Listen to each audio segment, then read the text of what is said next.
Well, it's time now to introduce our first guest from the World Economic Forum, Ben Verwaayen. He's Chief Executive of mobile technology company Alcatel-Lucent, and he has also been elected member of the World Economic Forum Foundation Board. Ben Verwaayen, thank you so much for joining us. Well, you know, this year is going to be tricky. The economy is growing, but it's not growing as much as some would have expected, and we still have all these concerns surrounding the Eurozone.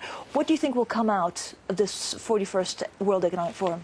Well, first of all, whether the world is growing or not is a perception from where you sit.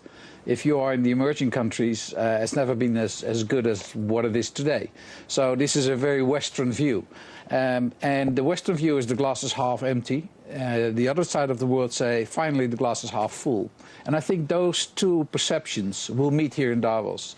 And it will be very interesting to see whether we can go from risk analysis and risk focus much more to what are the opportunities and what do we do to get out of the issues.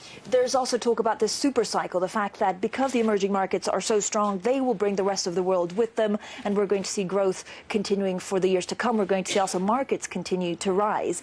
Is there a concern that actually there's so much cheap money out there slushing around that we're going to see asset bubbles?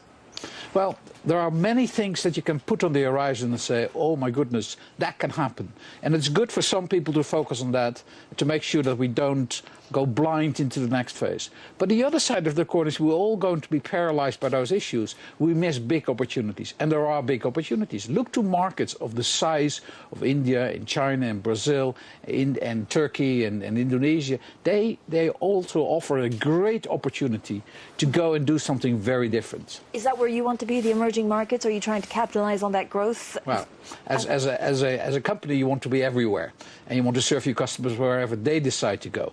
But if you look to where the world is going today, you can see growth in areas in our sector that we haven't seen in ages. If you look to Africa, for example, Africa was always a kind of side mark. Now today, it is a very fast-growing market. So here in Davos today, I think what you will see is very focused optimism from one part and worries from the other part.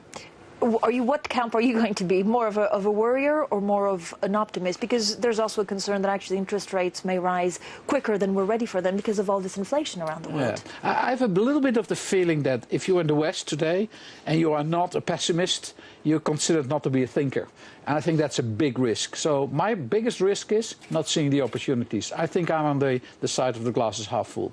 So looking at acquisitions, how does it translate into your strategy as CEO at Alcatel-Lucent? That's a very different issue. We are in a quiet period, so I cannot make any comment on about things like that. Ben Verwaayen, we've this year actually introduced some questions to some of our viewers and some of our users through Facebook, and what they want to know from you is what division is going to grow the most in this very difficult environment? Well, let's take the market as such and see what's happening. People have chosen massively to go video, wherever they are, in whatever configuration. And I think that's an area to watch very carefully. Ben Verwaayen, thank you so much, the CEO there of Alcatel-Lucent.